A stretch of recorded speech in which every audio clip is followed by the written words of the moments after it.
Bonjour et bienvenue sur l'espace dédié au site mécaniqueuniverselle.net, le site qui essaie de démontrer que l'humanité, depuis son origine, évolue sans le savoir vers son ultime perfection. Alors cette ultime perfection, c'est ce qu'on peut imaginer du paradis, quoi. Voilà, quand on pense à cette planète avec les hommes qui y vivent et qui serait une sorte de paradis, c'est-à-dire l'homme qui n'est plus un loup pour l'homme qui est devenu absolument inoffensif pour les autres espèces, pour la planète, pour lui-même, et, euh, et une fraternité absolue, la fin des frontières, voilà une humanité qui a pris conscience qu'elle est une seule identité, et donc qui a dépassé les nationalismes et surtout les pulsions négatives qui font qu'on peut s'agresser les uns les autres, qu'on peut représenter un danger pour autrui. Donc tout ça, on sait comment résoudre ce genre de problème, ce genre de pathologie. Maintenant, on sait comment le résoudre. Il faudra du temps pour pouvoir le faire parce que c'est une évolution qui se fait dans la longueur. Donc il faudra plusieurs siècles pour atteindre cet état de perfection. Mais selon ma théorie, c'est inévitable. On ne peut pas ne pas atteindre, ne pas aller dans cette direction, au moins.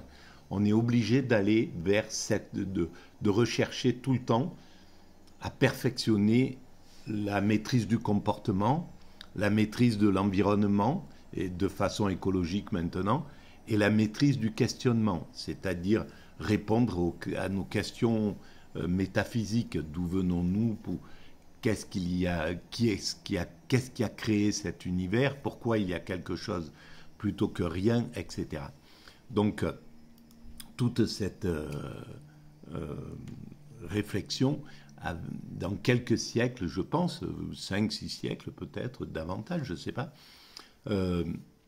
l'humanité aura atteint ces trois objectifs inconscients. Parce qu'on travaille tous à ces trois objectifs, d'une manière ou d'une autre, même celui qui est, en gros, pour dire le délinquant, le transgressant, celui qui cherche à abuser, qui va trouver un moyen d'abuser ses congénères sans se faire prendre, eh ben, il va aider le droit à évoluer, il va aider la justice à progresser, à mettre les juristes à poser des lois, etc.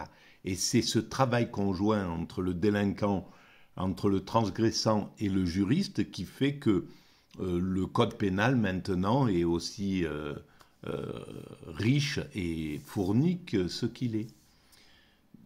Donc on voit bien que même le négatif construit le positif en réalité. Voilà. Alors évidemment, il faut choisir le positif plutôt que le négatif quand on a cette possibilité, mais c'est pour dire qu'il n'y a pas que tout être humain, n'importe quel être humain, travaille à l'évolution de l'humanité vers sa perfection. Et je prends un autre exemple que j'écris sur la mécanique universelle. Par exemple, le SDF qui est l'humain SDF qui est sans domicile fixe, qui mendie au coin d'une rue, travaille autant la conscience de l'humanité que le sociologue qui va écrire un livre sur les SDF. Voilà. Sauf qu'un travaille à travers sa souffrance, à travers son dénuement, à travers il oblige les gens qui le regardent à comprendre que la société est injuste, qu'elle est égoïste, que les dominants s'occupent d'eux-mêmes et pas des plus fragiles, alors que c'est dans notre éthique, dans notre morale de faire ça. Donc les dominants ne remplissent pas leur rôle, etc. Que voilà, ils travaillent la société de la même manière, sauf qu'il n'y en a qu'un qui reçoit les éloges, et ça, pour l'instant, pour l'instant, parce qu'un jour, on prendra conscience de l'intérêt de chaque être humain. Et sur la mécanique universelle, j'essaye d'éclairer aussi ce pan des choses. L'intérêt des simples d'esprit, l'intérêt, etc., etc. De tous les marginaux, de tout ce que l'humanité critique comme improductif ou quoi que ce soit. Au contraire, ils sont autant productifs que tout être humain. Voilà, je vous renvoie à la lecture de ça. Donc là, je vais continuer la lecture de l'écoute de Karl Marx. Aujourd'hui, une série de France Culture dans l'émission Avec Philosophie, présentée, animée par Géraldine Moulman. Et donc, c'est le premier épisode consacré à Marx. Et là, c'est la 5e ou la 6e vidéo que je fais à ce sujet. Donc, je réécoute, je lance la lecture et je commente éventuellement quand j'ai le sentiment qu'il faut le faire. Oui. Comme Miguel Abelso le montre très bien dans son magnifique livre « La démocratie contre l'État », c'est un texte libertaire où le principe même de l'État est critiqué des écrits par de Karl Marx. Oui. Merci Karl Marx, le jeune hegelien. La démocratie contre l'État, Marx, c'est le roman machiavélien paru au PUF en 1997. Qui montre notamment que mais il n'était pas le seul, mais il le formule d'une manière tout à fait singulière. Abensour note qu'en 1843, quand Marx va arriver à Paris, puisqu'il part en exil, après l'interdiction de la Gazette rhénane à Paris, eh bien, il connaît là une très très grave crise intellectuelle et politique, la crise de 1843. France Culture, avec philosophie. Géraldine Mühlmann. Nous parlons de Karl Marx toute cette semaine. Nous revenons à l'œuvre par-delà les divers marxismes. Et ce matin, nous étudions la période de 1841 à 1844 dans l'itinéraire du jeune Marx. Nous sommes arrivés maintenant au moment où, à Paris, Marx va rompre complètement avec l'idée que l'État puisse être quelque chose de rationnel à construire. Son étatisme hegelien vacille. C'est une crise très grave dont on comprend les étapes, notamment à travers un premier échange très inquiet de lettres avec Ruge en septembre. Michael le vit.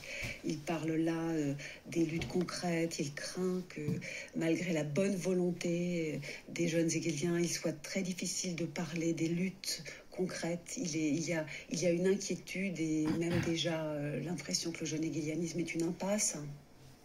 Oui, en effet, on sent que c'est un moment de transition dans cette lettre à Ruge, qui, lui, est un républicain d'une certaine façon, qui pense à l'émancipation politique, qui reste encore dans le cadre de la pensée étatique, malgré tout, mais il voudrait une forme d'État républicaine et pas monarchique. Mais Marx est en train d'évoluer vers une position beaucoup plus radicale. Donc c'est un moment de transition. Oui.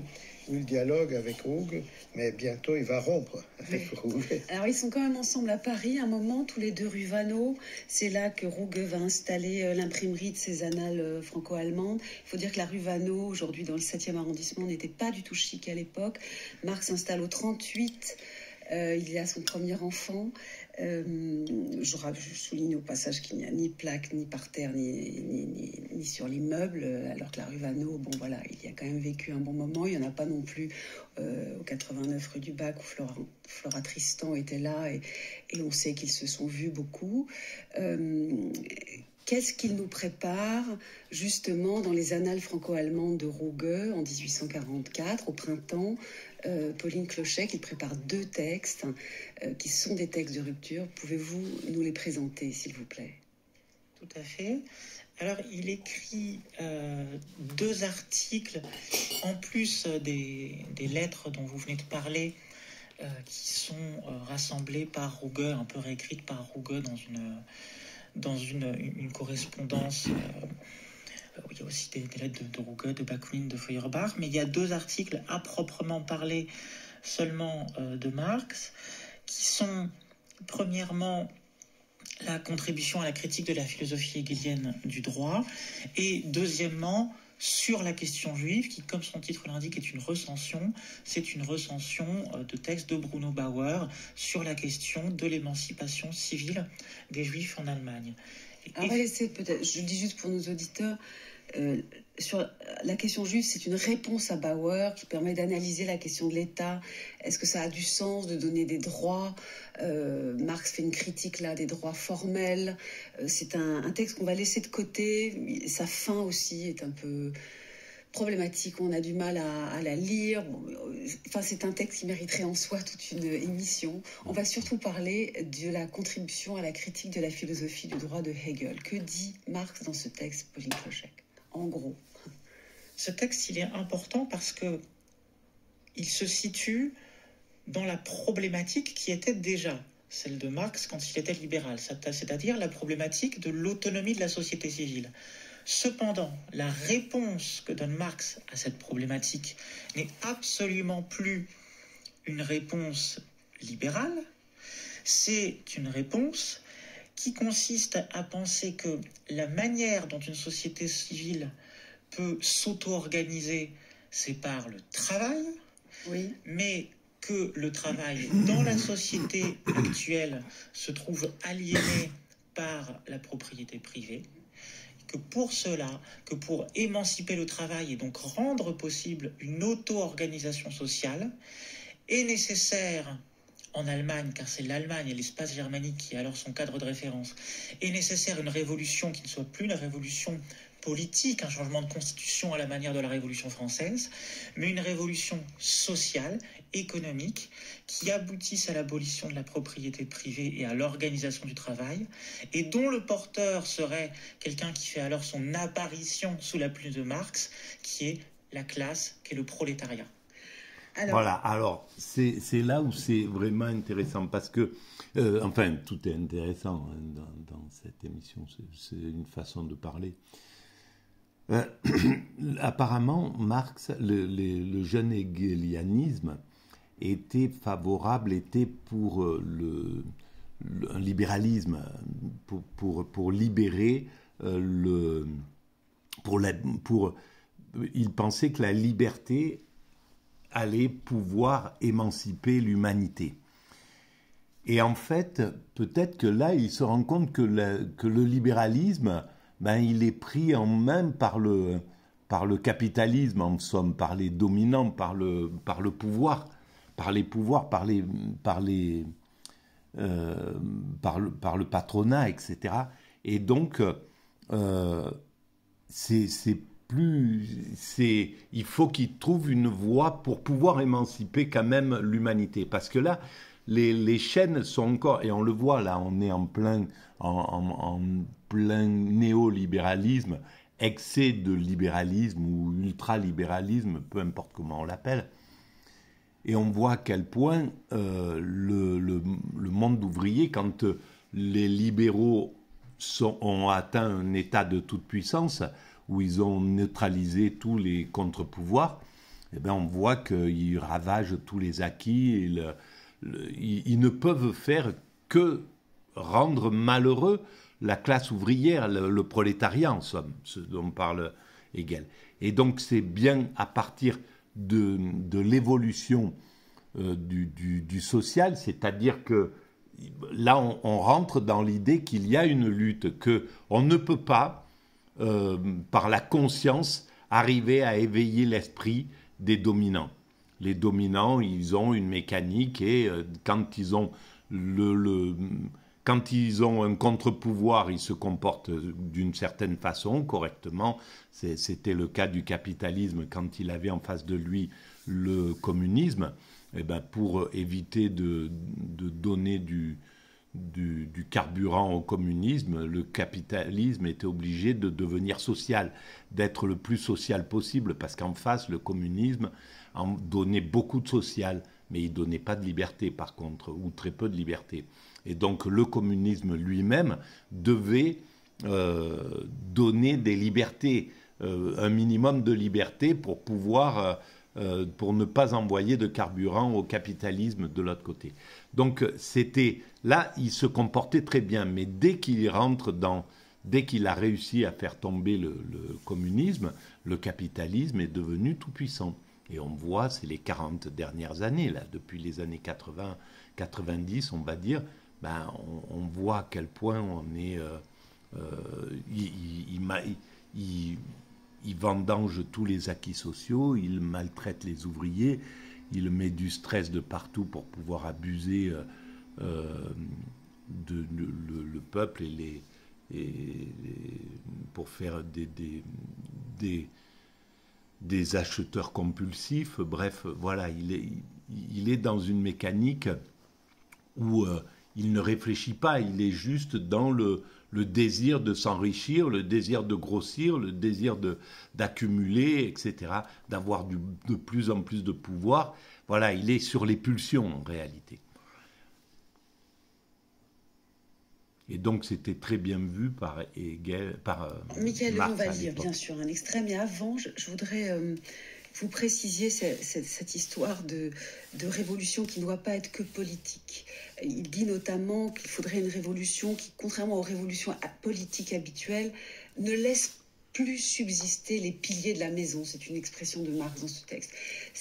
Il a l'air de... Bon, là, il emploie le mot de lutte de classe. Il y a des classes... Les piliers, c'est le système dominant-dominé, en réalité. C'est ce qu'il veut abolir, voilà, je pense. Dominantes et dominées, parfois Voilà, une dominée renverse la dominante, voilà. Prend le pouvoir, mais au fond, le principe de la domination demeure, c'est socialement. C'est ce qu'il appelle les piliers de la maison. Cela veut-il dire que Marx envisage qu'à un moment, au bout du bout des révolutions, il y aura une révolution qui fera trembler les piliers de la maison? Oui, effectivement, il y a cette idée d'une révolution beaucoup plus radicale que le simple changement politique du régime, une révolution sociale, c'est ça l'idée, une révolution sociale, il appelle l'émancipation humaine, qui met en question la domination des classes et la propriété privée. Et surtout, c'est là où c'est quand même vraiment génial. Bon, c'est pas lui qui a pensé, je pense, Karl Marx, à l'abolition de la propriété privée. Je pense que ça avait déjà été pensé par des penseurs un petit peu antérieurement à lui. Mais en tout cas, c'est la base. Et c'est clair que l'abolition de la propriété privée, c'est ce que je disais en introduction, l'humanité va vers ça. Il faudra quelques siècles encore d'évolution, mais on est sur cette route où il n'y aura plus de propriété privée, parce que c'est un problème évidemment, et puis parce que c'est pas là qu'on trouve le bonheur, on trouve le plaisir de posséder, d'avoir etc. Mais si tout est mis en commun, si l'ensemble de tout ce qui est fait appartient au patrimoine de l'humanité, c'est-à-dire que voilà, partout on peut imaginer un monde de nomades en gros, qui se promènent parce qu'il n'y a plus besoin de construire l'humanité, donc plus besoin de travailler non plus, il y a juste à entretenir l'humanité, il n'y a plus besoin de construire et de prolonger le système actuel. Le système actuel, il est très intéressant parce qu'il permet de progresser, d'évoluer vers cette ultime perfection, vers cette perfection. Là, par exemple, au moment où je parle, il y a des millions sur cette planète d'êtres humains qui travaillent à aller à améliorer l'écologie, à améliorer un système où on n'a plus besoin où on peut désaliniser l'eau, on peut, je ne sais pas moi, utiliser l'énergie solaire, l'énergie motrice, l'énergie des marées motrices, ou que sais-je, voilà, ou améliorer l'habitat, améliorer, etc., etc. Donc, tous ces progrès qui sont là, c'est parce qu'on est dans un système qui est mu par les pulsions pour l'instant. chacun qui travaille à ce genre de choses, il veut inventer quelque chose pour se mettre à l'abri, pour gagner de l'argent, pour avoir sa maison, etc., etc. Tout ça, c'est très important dans le monde tel qu'il est aujourd'hui. Mais le monde tel qu'il est aujourd'hui n'est pas le monde tel qu'il sera dans 3, 4, 5 siècles. C'est vraiment d'une autre manière. On ne peut même pas imaginer comment sera le monde, un monde sans propriété privée. Parce que c'est très difficile pour l'instant, on a besoin, on se sent en sécurité avec cette propriété privée, parce que l'autre représente un danger, parce que l'homme est encore un loup pour l'homme. Mais lorsqu'on aura réussi à éteindre toutes ces pathologies, que l'homme ne représentera plus, que plus aucun homme ne représentera un danger pour l'homme, eh bien, à ce moment-là, il y a la propriété privée, il y a plus besoin. Voilà, on est, si on n'a plus peur ni d'être volé, ni d'être agressé, ni d'être, etc., qu'on est dans un monde, il a existé dans des petites communautés, ce monde extrêmement bienveillant, je pense certainement dans certaines îles, des mondes où il y avait suffisamment de choses, où il n'y avait pas les échanges, ou l'idée de l'argent ou quoi que ce soit. Voilà, c'est ce vers quoi on tend. Mais on ne peut pas, pour l'instant, savoir comment se déroulera ce processus. Simplement, on peut dire, oui, l'humanité va vers cette échéance parce que c'est un mécanisme. On ne peut pas échapper à cette évolution qui va faire que l'homme sera de moins en moins un loup pour l'homme jusqu'au moment où il sera totalement inoffensif. Voilà, on n'arrêtera pas avant que, tant qu'il y aura un homme qui sera capable d'abuser son congénère, l'humanité sera contre ce genre de choses et luttera contre ça, jusqu'au moment où ça sera fini. Voilà, c'est une sorte d'obligation. Voilà. Le sujet de cette révolution est identifié comme étant le prolétariat. Oui. C'est la première fois qu'apparaît le prolétariat comme la classe qui a pour vocation d'émanciper l'Allemagne par une révolution qui est une révolution humaine, sociale, qui met en question tous les systèmes de domination des classes et des propriétés privées.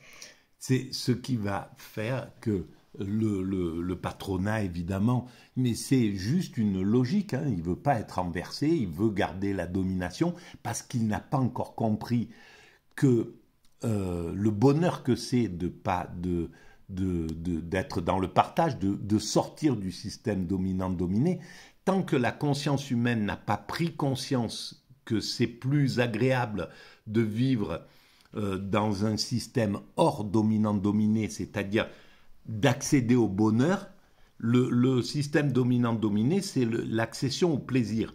Le plaisir de dominer. Un patron, il a du plaisir d'être dans la place du patron et d'avoir des gens qui sont sous son commandement. Mais il accède qu'au plaisir. Le bonheur, c'est autre chose.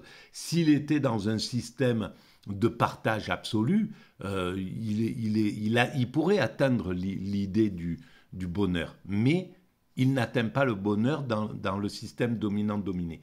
Et donc, tant que cette conscience n'a pas été n'est pas montée à la conscience humaine, eh ben, c'est ce qui fait que le patronat a toujours visé à détruire tous ceux qui voulaient abolir la propriété privée, abolir le système dominant-dominé, etc. Tous les grands lutteurs, et avec l'apothéose, ça a été avec la montée de Hitler, le patronat s'est rangé plutôt derrière Hitler que derrière le communisme qui était quand même extrêmement puissant en Allemagne.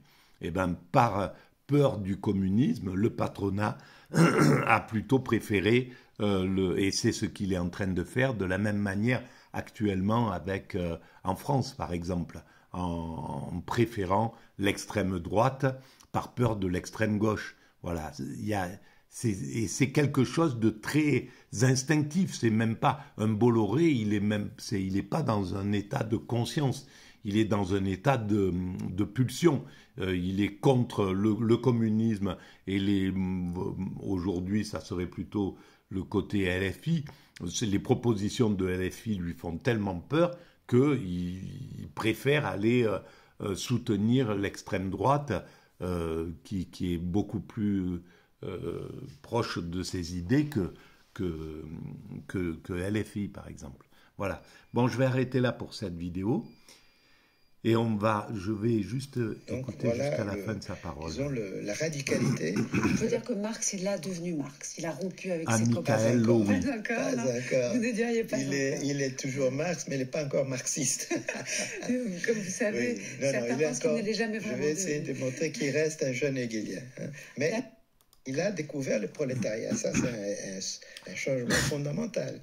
Fondamental et ça va... Voilà, donc on va arrêter là pour cette vidéo. Je vous remercie de votre écoute et voilà, si vous pensez qu'il y a un peu d'intérêt à ces vidéos, vous pouvez mettre des pouces, vous pouvez vous abonner, vous pouvez envoyer le lien à vos amis, vous pouvez écrire des commentaires et vous pouvez